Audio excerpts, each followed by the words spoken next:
Altec est une petite entreprise forte d'une équipe de 5 personnes, implantée dans le zoning de Warem. Ses fondateurs avaient dans les années 80 une conviction à la fois évidente et folle.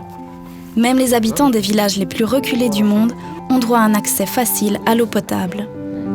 Pour venir en aide à ces villages, ils ont développé l'Hydropur, une mini-station de potabilisation de l'eau que l'on trouve maintenant déployée aux 4 coins de la planète. Nous avons déjà depuis quelques années, donc ça fait à peu près une vingtaine d'années, développé un appareil qui s'appelle Hydropur et qui était donc destiné aux pays en voie de développement et qui avait donc la propriété d'avoir des techniques qui sont extrêmement simples et donc très appropriées aux villageois.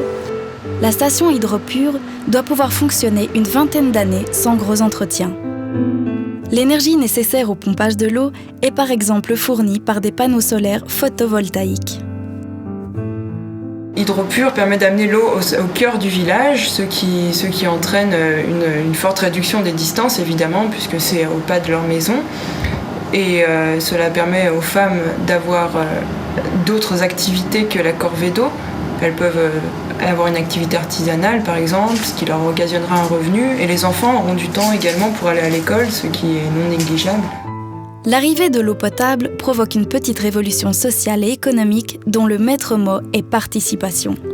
Depuis 20 ans, l'équipe d'Altec, en partenariat avec les ONG locales, prépare et accompagne cette transformation. Entre le moment où on va pouvoir initier donc, un projet réellement, donc entamer les premières études, et le moment où on va pouvoir donc, réaliser proprement donc, l'installation, il y a un temps relativement long qui peut s'écouler. C'est un temps qui est en fait lié à toutes les démarches administratives qui sont nécessaires pour obtenir les fonds pour réaliser le projet. Comme toujours dans ces cas-là, ce sont les femmes qui sont les principales bénéficiaires du projet. Mais de manière générale, c'est l'ensemble du village qui participe à la gestion. Gestion participative est sous forme de gestion volontaire. Donc,